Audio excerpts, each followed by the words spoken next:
background sounded kind of intriguing.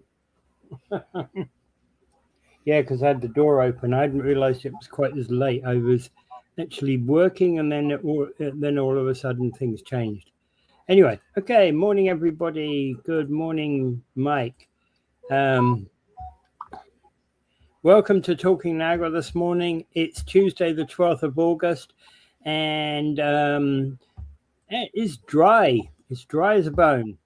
And basically, there's a burn ban has been issued across Niagara as the hot, dry weather continues.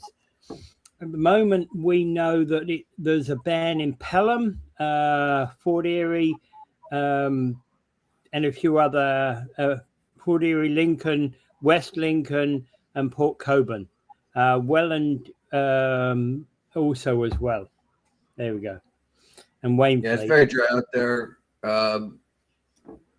Somebody complained about how much rain we're getting before. We're not getting any now. So yeah, things are drying up. Well, the only thing growing in my garden throughout North America right now. The only thing growing in my garden is weeds. Grass seems to be. The grass should be happy. You should be happy. Then you could smoke them after they dry out. Not that kind of weed. Yeah, things are getting a little bit dry there. I don't know when our next dose of rain will come. Well, they are expecting something this week. We're expecting a thunderstorm, but of course, a thunderstorm with lightning could actually bring fires, couldn't it, if the rain doesn't materialize? No, you need real good rain is a soak-in, a 1 or 2 day soak-in. Yeah, that's what you really need. Thunderstorms actually light fires because of the lightning that comes off. That's what I was saying. If it doesn't, often a thunderstorm comes, it threatens rain, it goes thunder, thunder, thunder, and of course triggers a fire. Indeed, yeah. Yeah. So that's a big deal. Like, as a matter of fact, Benjamin Franklin was thought to be a hero because he understood electricity, and church towers were always getting hit by lightning bolts and igniting on fire. And of course, he understood the idea to ground ground electricity. So he invented the lightning rod, and he probably saved countless churches in Europe and North America, but Europe especially took this up because you can imagine how many more churches they had than the little colonies at that time. Who were sparsely. Okay. So Kawartha Lakes, there was actually they had to deploy water bombers to actually tackle a blaze that had grown to 27 hectares on Sunday. Where was that at? Kawartha Lakes. In our Kawarthas? Yep. Wow. Right. I hadn't heard of that one yet. Yeah. No, there was Kawartha Lakes. Ooh, that's getting pretty close, Yeah, and there's a lot of valuable cottage country up there. Whew. Yeah. 27 hectares is not a massive amount. It's enough. But I'm hoping that they did manage, the water bombers got this under control. Well, yeah, there's a lot of people with a lot of money invested there. Probably even Dougie Ford's cottage might be close to there. Who knows? Yeah, you can get, if it's 27 hectares, you can get on top of it. But I can tell you, the other lads, the firefighters, forest firefighters, are pretty busy in other places. Now, we talk about the reduction. We look to the States and we see all the reductions in staffing all over across like what Doge has done and everything else. And so each department doesn't have enough people to do everything, but we do that here. And one of the things we did was reduce the amount of forest firefighters. And I can tell you, having known a few of them, that's putting a whole lot of difficulty on them. they're just reducing their budgets and cutting staff. And yeah, you really need that, especially in these days when you're getting more and more fires because the conditions are drier. That really works, doesn't it? I think the answer to Mike Cushman's question is no. I don't believe they have. No. It would be wise. I don't think so. I don't think it's in a danger area. Most of it's over top of the river, and there's lots of people around, so it cannot spark without it being noticed. Mike has other ecological considerations about shutting down fireworks. Oh yeah, quite definitely. As much as I love them, he's right. We need a replacement for them. Yeah, I love the bloody things. I love the they're just like, it's the bang and all the, it is, especially when I saw this one in London where they mixed fireworks and music, so the bangs coincided with the drums in the classical music. They've done that here. We used to have what they call simulcasts, where they would get pyrotechnics and a radio station to broadcast, time it, and so you'd listen on the radio and watch the fireworks. It was pretty good, but it is an ecological nightmare. Basically, you're putting all kinds of heavy metals into the air, all manner of other things. I don't know. My dogs were never scared, but other animals are scared. Actually, my cats both always looked at it out the window.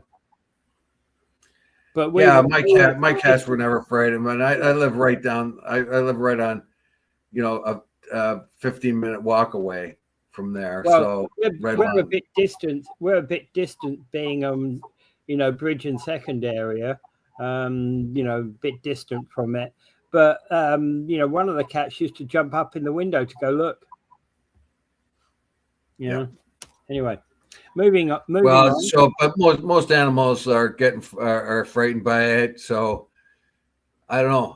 But tourists love it, and so we are in that quandary right now. So until we have something to replace it with, I think we're stuck with it. Yeah. But in any case, I don't think you really have to worry about the sparks from the fireworks igniting anything, because they're not designed for the fires to come down to earth. Otherwise, you'd be burning tourists. You know what I mean?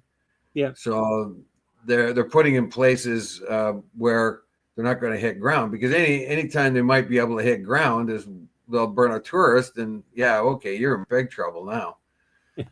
So yeah. All right. Okay. So one more comment.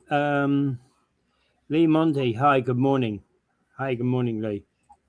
Okay. So moving on. Pedestrian struck at Montrose and Greendale. There's no official confirmation that this individual has died, but generally speaking, on Sunday night there was a massive road closure and big investigation.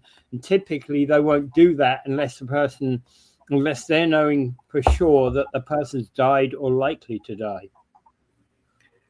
Well, the article I read mixed up two accidents. It talked about the one on Montrose and then talked about one on Ryle Street or something, a motorcycle accident. Now, was this a motorcycle accident or was it a pedestrian? No, this was a pedestrian accident. You see, the article I read talked about somebody getting an accident at Greendale and Montrose, but something must have happened to their computers, because then they talked about the next sentence was about a motorcycle accident where a motorcycle was killed when they hit a Hyundai, and that seemed to happen somewhere else in the city. But the information was very confusing.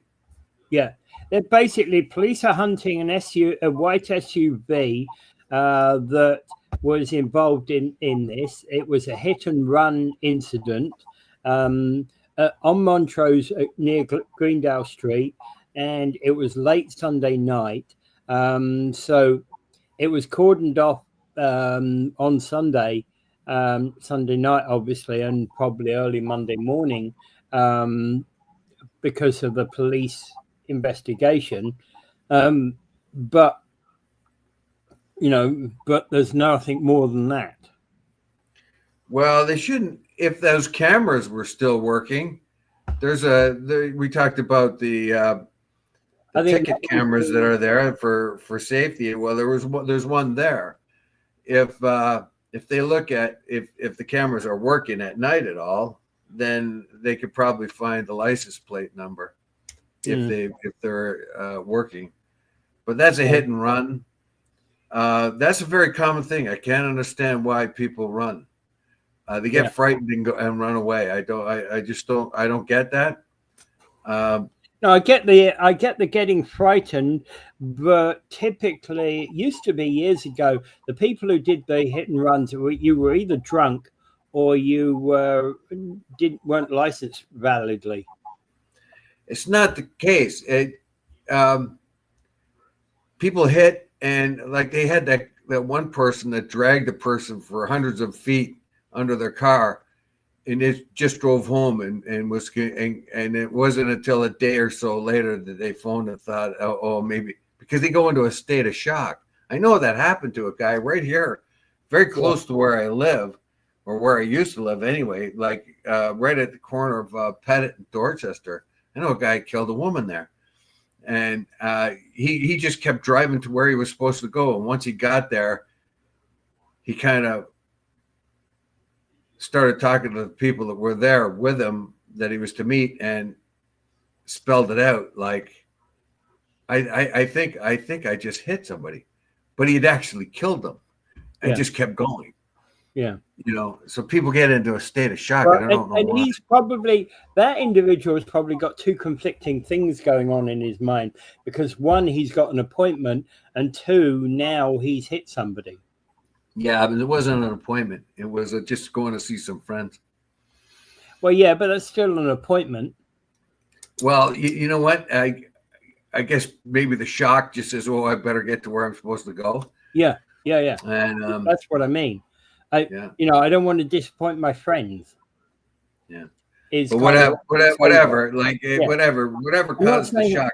There's lots of people don't have a place to go or anything like that. They go into a state of shock and kind of a denial, and for some reason, and we hear about it all the time. Yeah. We hear about it all the time. Somebody hits a kid and just keeps going. Somebody hits an old man, it just keeps going, and basically they're not bad people, but they just go into this shock thing and kind of in a point of disbelief and keep going. But I don't know who's done this now. Now, by this time, the person with the Hyundai knows that they hit this person, and they have to come forward. And I would suspect that person's going to surrender within a day or two. Yeah, because things could be much, much worse for them if they don't. Yeah. So, all right. And who did they kill? You can't figure out who they killed. No information about who they killed, and I don't know that we will get it at least until next week, probably. I have it's right near the cemetery there, and I know sometimes the homeless people hang out there at night and so on. You know what I mean? As a place to kind of hang out, and there's lots of homeless and addicted people in and around that area. I fear that it was one of them, but it could have been anybody. But because of the prevalence of people like that, and well, anyway, let's hope it gets solved. And a call to the person who ran away to step forward. You've taken a human life. It might have been an accident, something you couldn't avoid. But anyway, get up, get back there. All right. Moving on, UK and 14 Arab nations are calling upon Hamas. Oh no, not 14 Arab nations. Many Arab nations are calling to tell Hamas to disarm and end their rule of Gaza. Yeah, finally, the Arab nations have stepped forward. Nobody sees anything going forward without Hamas getting out of the way. Hamas started this with their foolish attack. It's still an extreme surprise to me how easy they did it.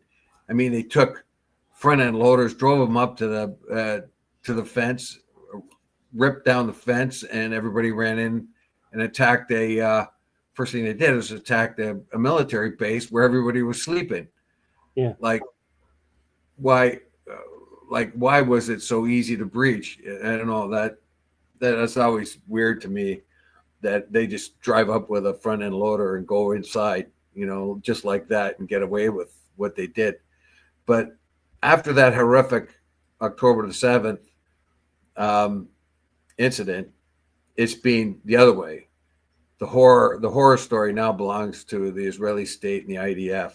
Yeah. 62,000 people killed, 130,000 people wounded and maimed, 80% of the houses and places to live, marching people north and south, putting them in humiliating positions of famine. But they're going to have to stop the Israelis. The Israelis want to move in and occupy that area. And the Israelis, as I said yesterday, they killed a major, one of the very last news crews that were left in Gaza. Al Jazeera's had a news crew in Gaza. And it was there before the war, so it stayed in there. No other new journalists are allowed into Gaza, obviously. So this was a professional news group. So Israel just said, well, it sees that all the images coming out of Gaza and says, how can we stop that? So they've killed 189 for sure journalists. The Palestinian Authority there, other people on the ground say it's more like 250 journalists, but this was a main one. It was with Al Jazeera, and they were fully equipped with cameras and all that. They're one of the last surviving news teams there. Israel sees that they're losing the propaganda war, so killed them. And that's the real reason. They said, oh, well, they're Hamas operatives. Well, if they were Hamas operatives, why didn't you kill them in the very beginning or long before? And they say, oh, they have all this evidence. Well, they got no evidence because they're not showing it to anyone. And they won't let anybody in there, outside journalists. So I don't know. This has to stop. So finally the Arabs are saying, look, the only way out here is to appease Israel somehow by getting Hamas out. Well, there's a total of 14 nations. Unfortunately, they didn't tell. Other than Qatar, Saudi Arabia, Egypt, and UK, since this was talking about, there was an independent article from the UK. It hasn't actually covered who the other nations are in this block of 14. No, it could be. Include Britain, France, and those. Canada, actually. It could. We know it includes Britain, France, Qatar, Saudi Arabia, and Egypt, and they're basically calling for Hamas to disarm, and they've condemned its part in the and demand it play no part in the future of Palestine. Yes, well, as we know, and as we are so ignorant of what's going on over there all the time, we don't understand. Like now you get people that say, well, they voted in Hamas, they're getting what they want, they deserve. The last time they had a vote was in 2007 or 8. Yeah, and Hamas won that vote by only 44%. They only got 44% of the vote. And then after that, they stifled all votes afterwards. Yeah. And they said, well, those people voted for them. Well, because over half the people there are children, of course, they never could possibly have been part of the vote. And the rest of the people, most of them were too young to vote. So when they say, well, you voted for Hamas, this is what you get. Well, when 80% of the people alive there weren't even old enough to vote or weren't even born, what are they talking about? Yeah. And of that 20% left, only 44% of them voted for Hamas. So that's a whole lot of BS. Unfortunately, Hamas and they're not the only ones. There are 7 Islamic, hard Islamic right-wing fundamentalists in there. Yeah, they got to go because of their ideology is a vicious ideology. They have to go. But the Palestinian Authority is not very good itself. It's a corrupt regime that doesn't function well. The Israelis make sure it doesn't function well because they don't want a good functioning state. Also remember that Hamas was helped by Israel. Israel funded Hamas in its early days, in the early 80s, because it wanted to divide and conquer. Well, Hamas was a little outfit, and the Israeli government fed it lots of funding and allowed funding for it to come from other Arab nations as a counterbalance to the Palestinian Authority. They wanted them to fight back and forth all the time to make themselves weak. Well, it worked, but they created a monster. Yeah. So the declaration produced after the United Nations conference in New York read, in the context of ending the Gaza war, Hamas must end its rule in Gaza and hand over its weapons to the Palestinian Authority with the international engagement and support in line with the objective of sovereign and independent Palestinian state. There's got to be something. You know that the Benjamin Netanyahu will not leave there. As soon as he stops that war, he'll be voted out of government. Yeah.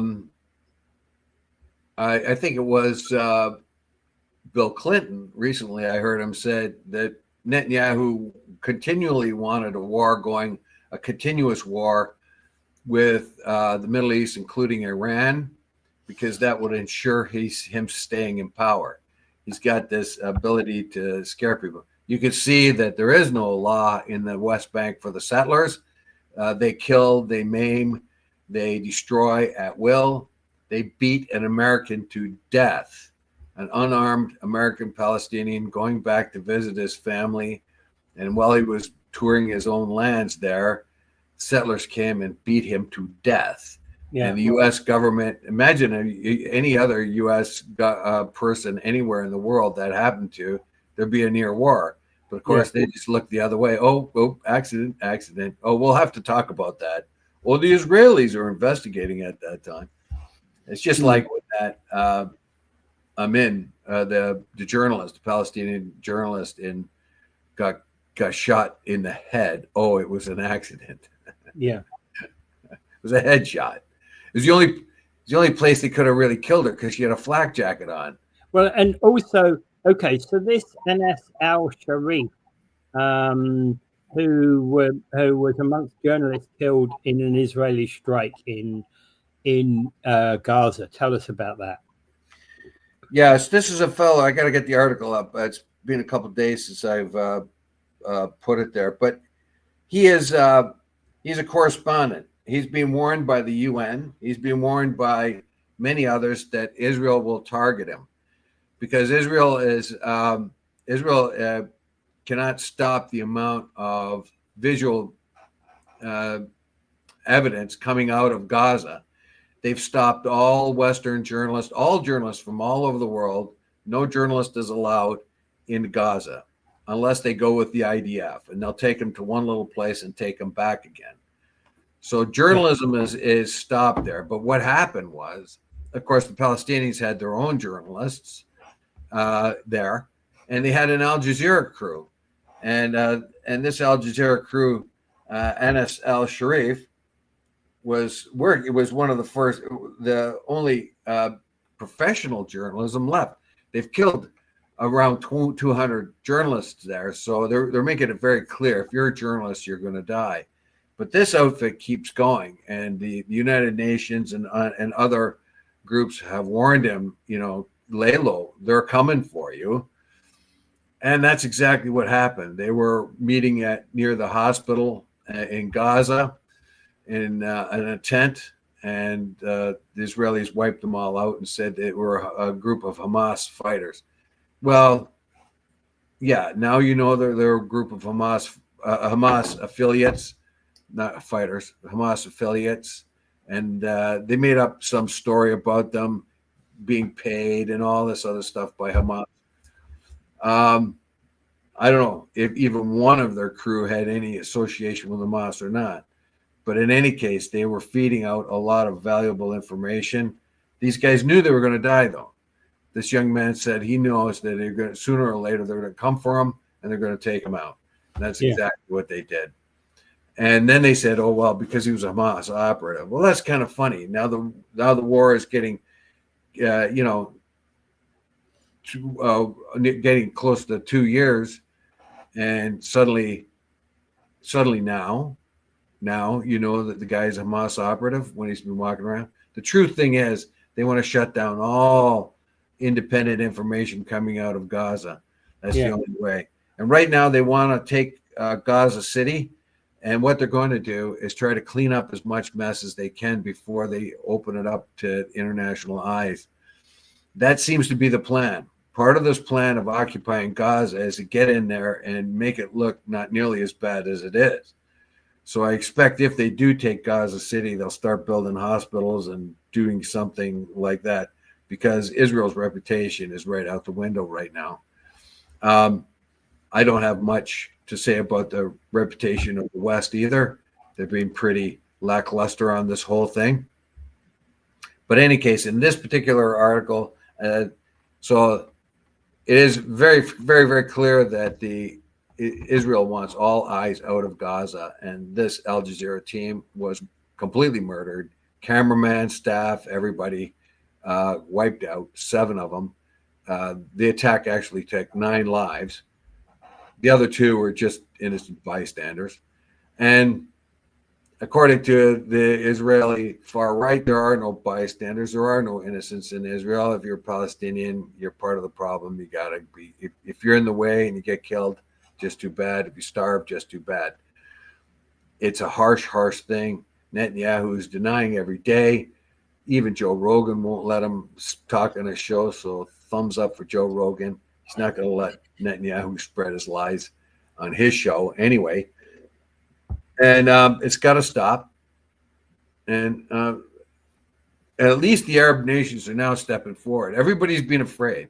All the Arab nations in and around there have been afraid, very afraid to do anything, because Israel is so strong. Israel has nuclear power, and it's supported, it has total impunity because of the United States. And I don't know where the moral backbone of the United States has gone, but it has gone. And the West has not stepped in. And I don't know what happened to morality in our life. I don't know. Yeah. All right. Yeah, and it's a sad thing. All right. Coming back local. Apartments are proposed for a site of a former Welland seed company.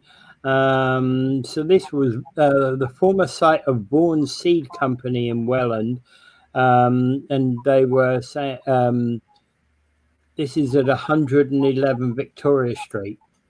No, I think that's the name of the company. Oh, that's the name of the company. Sorry, you're right. They're 111 Victoria Street Inc. are building these apartments. Yeah, I was suckered into that one. Yeah, so what they're going to do is they're going to oh darn it, my phone's flipping around here. I got to get back to it so I can get that article. That article was up a couple of days ago. Yeah. Okay. Oh, come on. I can't get that article up, so you're going to have to talk to it. Yeah, I know that there's an old seed company there. It's been there for a very long time, and it's a bit of a historical thing. At one time, that seed building, the Vaughan Seed Company there, produced grass for the Niagara Parks. It was specialized in Kentucky bluegrass and other things for grass. It also provided seeds to farmers and gardeners all around. And that kind of business went along for a very long time. The guy Vaughan himself, who started it, was actually a local politician and a kind of a bit of a local celebrity. So there's a little bit of history behind that. Now it seems to me that somebody wrote it down. What? It was operated by Welland's first mayor, whose name is Vaughan. Yeah, That's it. yeah. Yeah. No, Don't know. I don't know his. I know his name is Vaughan. I don't know his. But it's a local Vaughan Seed Company site in Welland.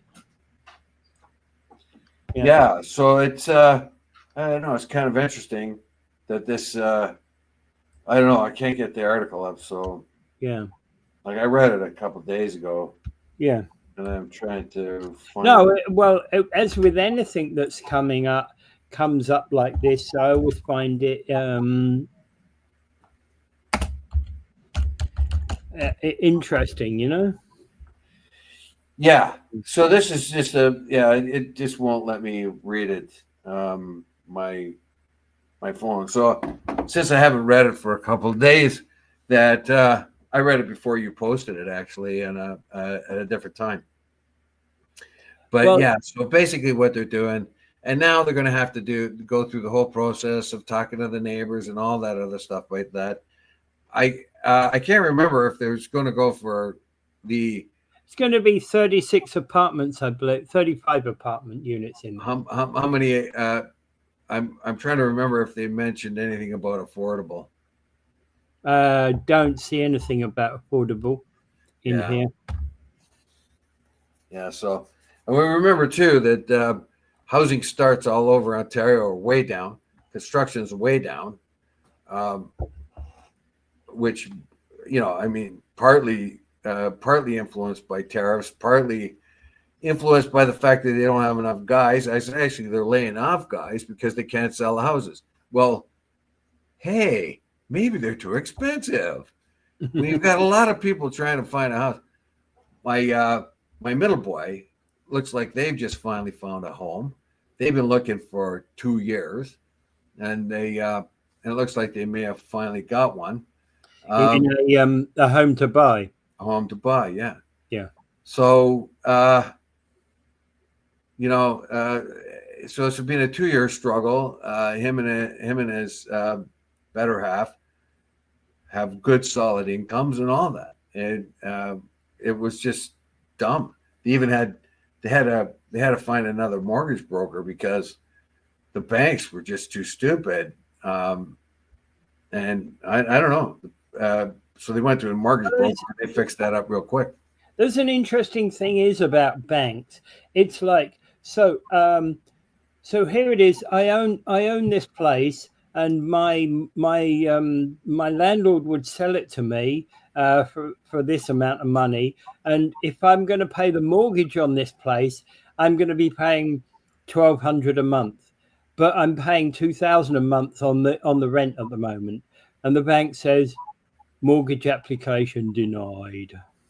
Yeah, the banks are very, very funny right now. Yeah. I followed this for a couple different people who have had really good incomes, and here's one where here's a story where someone went in to have to apply to see if they would be eligible for a mortgage. So the first thing they do is do a credit check. As soon as you do a credit check on somebody, it lowers your credit rating. Yeah. And then for some reason, I don't know, even if it's somebody just checking to see if you have enough credit to do, they made a mistake and did a second one, which lowered the credit rating a second time. And when that mortgage, so then they went to another bank, and of course they couldn't get anyone to talk to them. It was hard to get anybody to talk to them, and they had kind of an inept mortgage broker. So they went to another place, and the same bank chain basically, to see if they could get somebody. They did the same thing.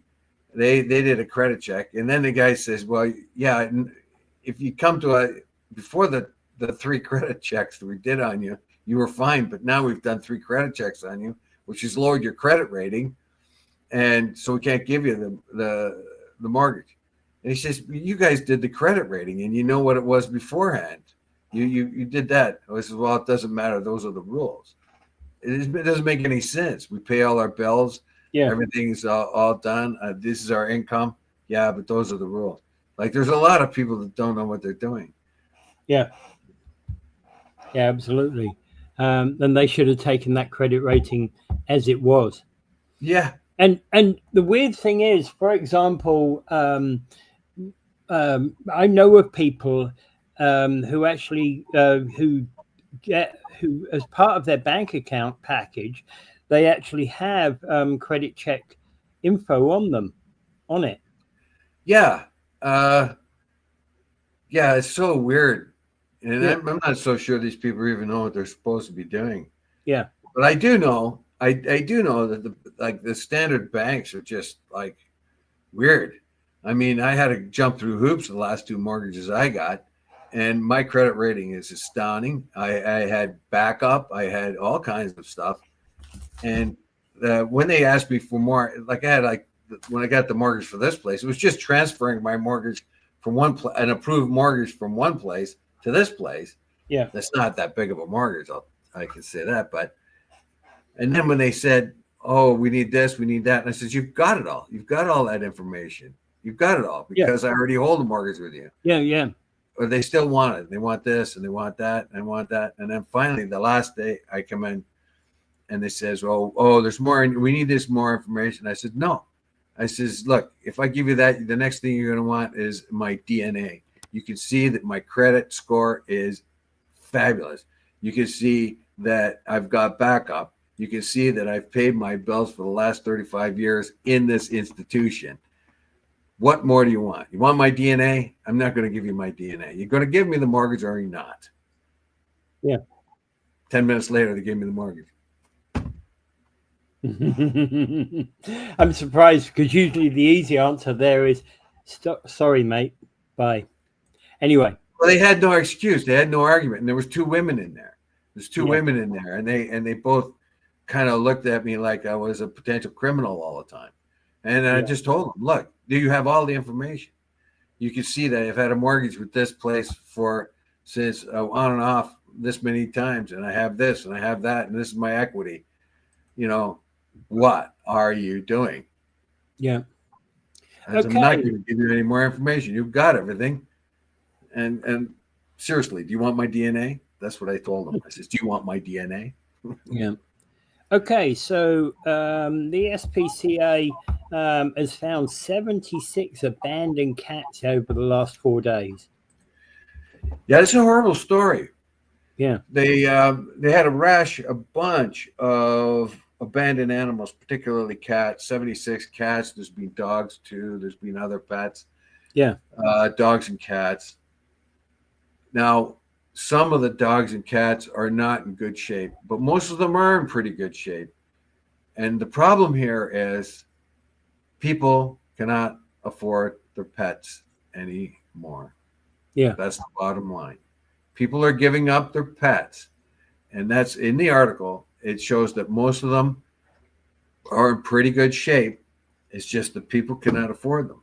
Well, and if you want to take your cat or dog to the vet, it's going to cost you a fortune. Mm. The average person seriously cannot afford vet bills. If you're going to go get them a rabies shot and the inoculations they need, then go to a vet check. What if something's wrong with them? Have you ever had an animal that had something wrong with them? I sure did. It cost me a bloody fortune. Yeah. Oh, yeah. Yeah.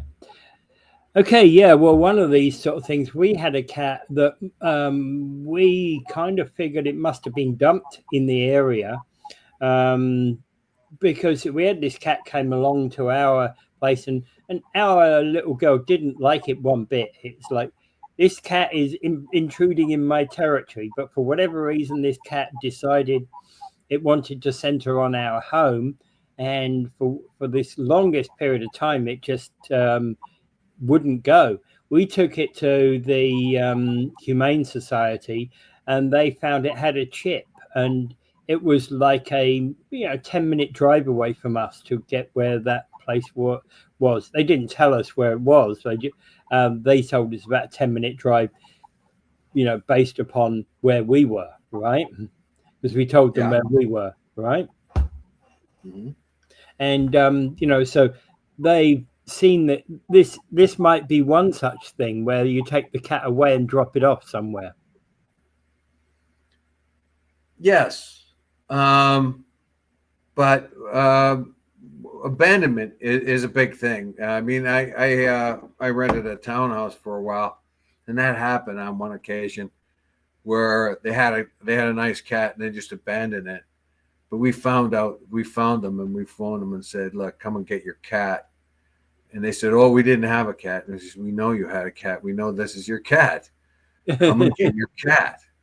Yeah. Right. And so she had to come and get the cat. But she was happy just to abandon it there and hope somebody else would take care of it. I mean, she got shamed into coming and getting it. Yeah. And but she was in denial. So this cat that I watched go back and forth inside her house for the year she lived there, suddenly she didn't know it. Yeah, basically the staff are saying that it reflects growing financial strain and housing instability, which we're finding in the region. Yes, that's basically it. Like, there has always been the jerk or the cruel person that just doesn't know how to take care of animals or treat them badly. I agree with you, Mike. I agree with you, Mike. How can anyone abandon anything? Well, you know what? It comes down to dollars and cents for a lot of people. I mean, some people are just cowards and just get, okay, my cat had kittens and I was too cheap to get it spayed. So now I got all these kittens. That's how we got one of our cats. Yeah. This guy was driving around dropping kittens here and there on different corners, hoping somebody would find them. Well, my son found, two girls found one and my son saw it, and the two little girls gave it to him, and he was a little guy. He brought it home. But that's what some cruel and foolish people do. Other people used to like to take dogs out into the farmland and throw them out there and tell themselves, well, a farmer will take them in. Yeah. Like, there used to be lots of wild pack dogs out around Welland area. I remember around Montrose Road, the end when it gets close to Netherby there. I remember I remember packs of dogs out there. That's actually what happened to one of our cats, Mystic. He was a stray. He basically come knocking on the door, not literally, of course, but in the place we stayed at in Beamsville. And we figured, all his life he had fear of a person wearing a jacket. All right. So we figured what we used to call Jacket Man had abandoned him somehow. Well, my little kitten, the cat that was given to my son, was terrified of a vacuum cleaner. I know cats aren't fussy about vacuum cleaners. I had cats that never care one way or another about a vacuum cleaner. Yeah. But this cat was terrified. It would run away and hide for a day. Yeah. Yeah. Yeah. Well, Mystic was a very cautious cat, but he was the one who he just did not like people in jackets. If I went out and I put a jacket on, he'd be running running to hide. No. Yeah. Yeah, that's something bred into him. Somebody was cruel with him. Yeah. They had a jacket. The person who was wearing a jacket was cruel to him. He got away, but he remembered it all his life. Well, in any case, the main problem here is that people don't have enough money. Yeah. Like, can you imagine you got a cat and it's sick and you go to the vet and the vet says, okay, it's going to cost $500 for an operation. I don't have $500. And then, okay, well, we'll put it down for $200. I don't want to put down. I don't have enough money for it. What am I going to do? Actually, it's worse than that. Somebody I know was told $2,000 for an op. Well, yeah, I had my neighbors a few years ago had a dog, and it cost them over $3,000. And that was just the beginning. They kept paying more money to keep the thing going. When I had a little dog that was full of cancer, and I found that out myself, they wanted me to take it to chemotherapy, which would have cost thousands of dollars. They gave me the price tag. I says, put the poor thing down. And I says, is it going to be better if it does chemo? Well, we can't guarantee that. And then you look it up and you say, well, it almost never works. So you could be stuck paying thousands of dollars in chemo. The dog is suffering, and you're no further along. You've kept the dog suffering, and it's cost you thousands of dollars to do that. It's very, very difficult for the average person to afford vet bills. I've had some staggering vet bills myself. And the most expensive ones just saw my dog or cat die because they couldn't do anything, because it would have been better just to put them down in the first place. But people get so emotionally attached to their animals that they pay a lot of money, and all they do is prolong their suffering, and the vet makes lots of money. Yeah. All right. There are good vets and there are predatory vets. Yeah. There are good and bad in every area, right? Okay. And there is no standard by which vets have to keep, and they have a very powerful lobby. And if you listen to the lobbyist, they will never answer the questions. I know one of the I don't know, it was CBC or CTV or somebody went and found that the standards of veterinary practice were not really well governed, and there was no regulations on them, and that's the way the lobby wanted it. And when they asked the lobby official about this, he never answered one of the questions. He deflected every question there was. Yeah. And so he was very afraid to ask any questions, because basically the vets want carte blanche because they can make piles of money. Now, there are good vets who don't do that, and there are bad vets that certainly do. Yeah. All right. Moving on. Donald Trump pledges to evict the homeless from Washington, D.C. I saw a documentary recently about homeless prior to Trump, about homeless people in Washington. One of the things that they showed was actually this guy in one of the streets around the corner from the White House, and he'd kind of made himself a paper box home, complete paper box home, completely secure. Sure. Right? You can find that done many different cities. Many. But I was fascinated because they concentrated on this guy. I didn't think they interviewed him, but they just basically was applauding him on his home. Sure, there's lots of people with ingenuity. Of course, now Trump he's going to be the dictator. That's what he wants to do. Crime levels have been reduced in Washington over the past few years, but crime levels have always been high in Washington. One of the most common pictures back in the 60s and 70s was a picture from the Washington slums that looked at the Capitol building. So the slums were in the foreground, the Capitol building is in the background, and it was pointing out how much poverty and destitution was right there in the richest in the richest country in the world, in the richest capital of the world. Yeah, the contrast is terrible. Right now, of course, you've got homeless people like you do in every other city. What Trump says, well, we're not going to hurt you or anything. We're just going to get rid of you. We're going to take you out of town. You're not going to be here. He didn't talk about treatment.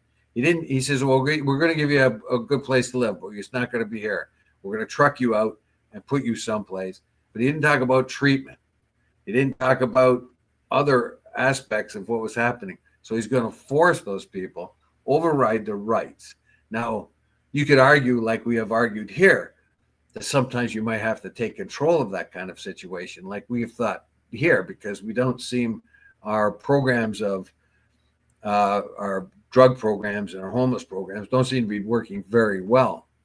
And So there's always that idea that we can collect those people, put them in a place, kind of re-educate them or help them so that they can now become more productive citizens. This is different. He's just going to haul them out and put them someplace, but no mention of treatment, no mention of care, no mention of where they're going to get their food.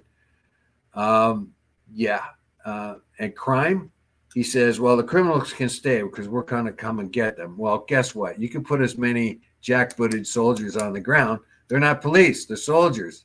Yeah. They wouldn't know the difference between one crime and another. You need police. And guess what?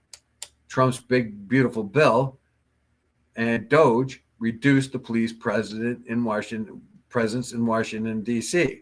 So you reduce the amount of police with your policies and then say, oh, you're not doing your job well enough. And then, of course, we got the following article that came directly after this that I couldn't avoid but link it. Was DC Mayor defends the Capitol's crime rates after Trump threatens to take over the police. Well, yeah, she's rightly said that they had a really high spike in crime in 2023. But Washington's always been full of poverty in and around. It's got has slums and everything for many, many years. That's nothing new. So when she's come in to as the mayor, she found that there was a very high spike. Well, it's gone down. And it's kind of interesting to me that Trump's going to call in, says he's going to call in the National Guard to patrol 800 National Guards patrol Washington when he refused to call them when the Capitol riots were going on. Yeah. And by all accounts, as you just said, the crime rate has been going down in Washington, D.C. And Washington's had an unusually high crime rate for too many years. It's always had a high crime rate. It's had a high crime rate for years and years. Like I said before, there is huge poverty there. There is slums, mostly black slums and ghetto type areas. And it's always been part of Washington for a very long time, ever since after the Civil War. It's just a thing that's a constant, and that's always been a factor in Washington. As I've said before, they satirize Washington often as the most powerful, rich place and governing area of the richest country in the world, and it's surrounded by poverty. They can't do anything about all these people in slums. Now they got a lot of homeless people. So Trump thinks that's okay. We just sweep them out, and that'll be good. We'll clean up our city. Well, we might do it to other cities. Like here's a very important point though. He's mentioned other cities like Chicago and L.A. and stuff like that. He says he's going to do that, but he's never mentioned once the really bad cities in the red states.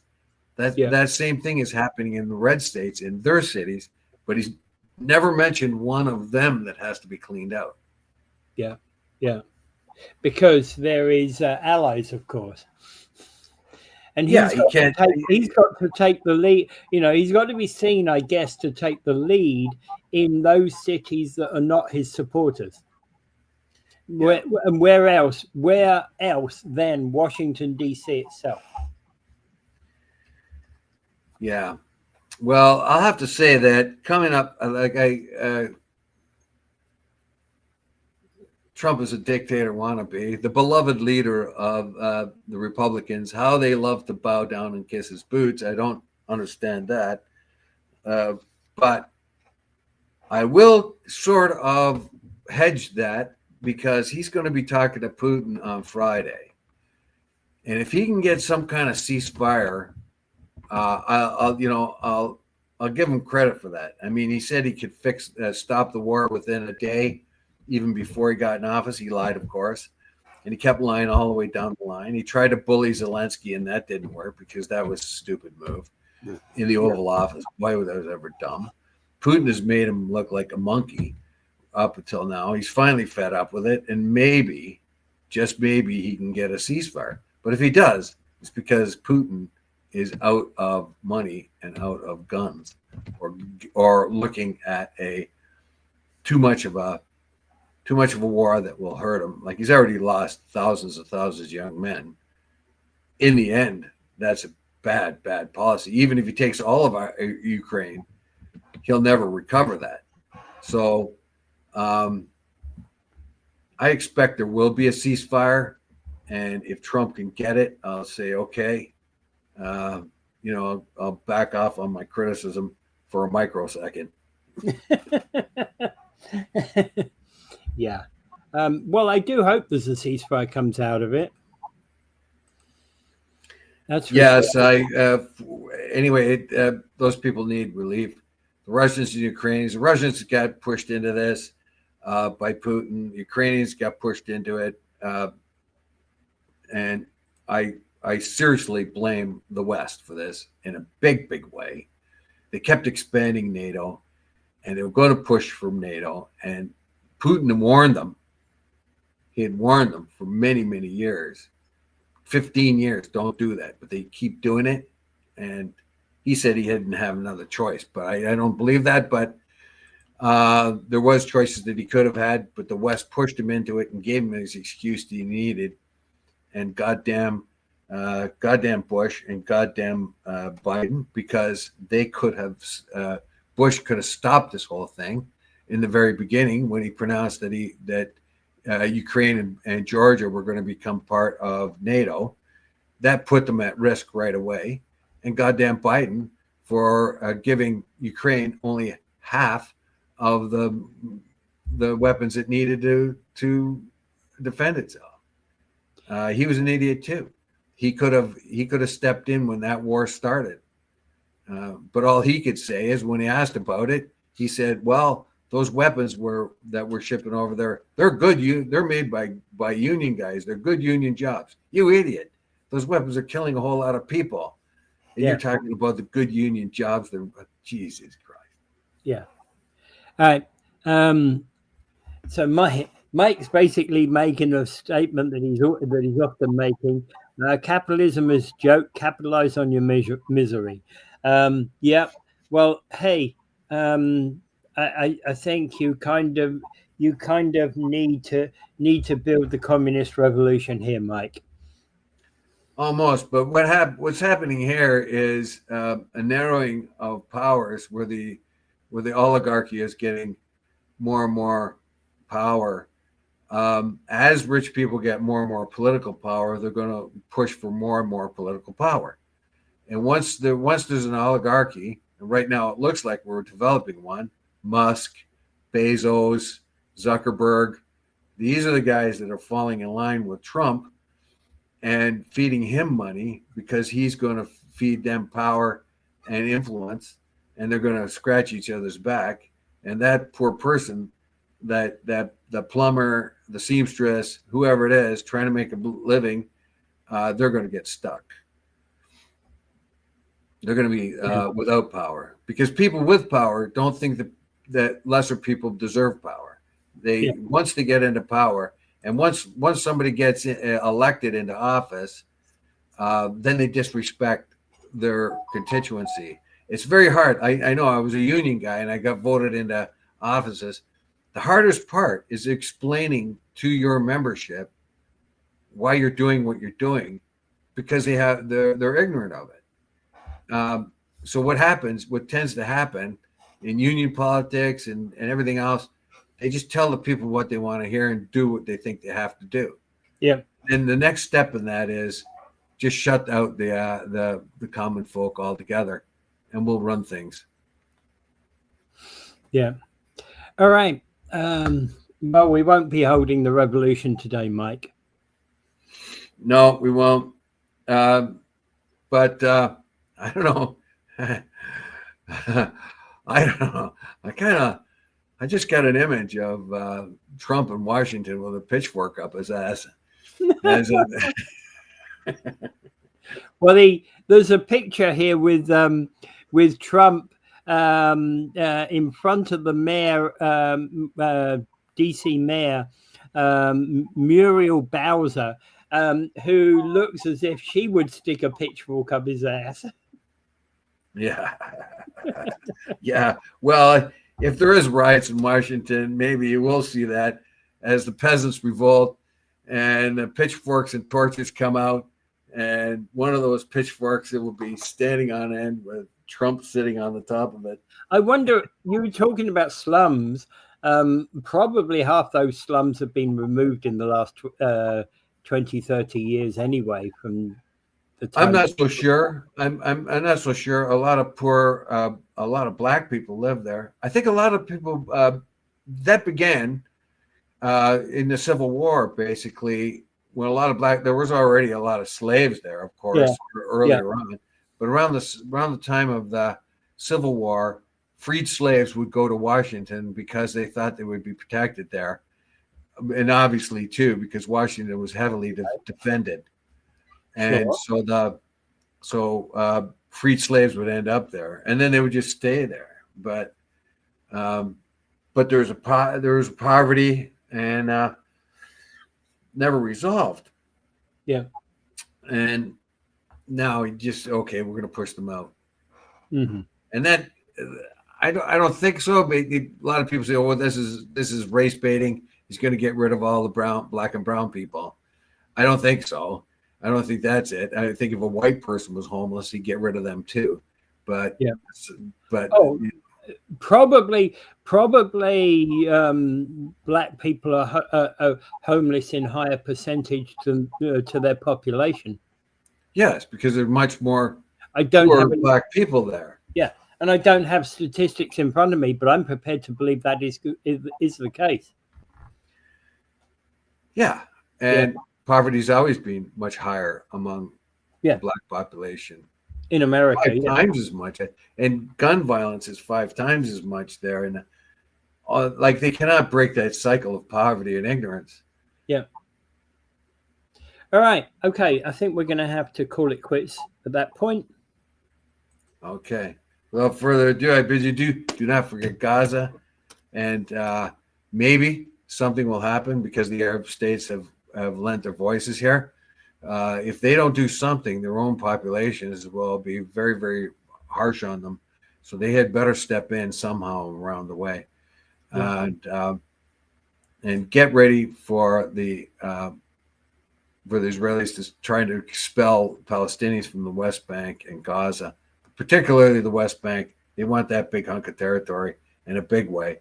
And you're never going to get justice there for the Palestinians ever, unless you have some outside force looking over, making sure that it's done. Anyway, without further ado, I bid you adieu. Have a great day.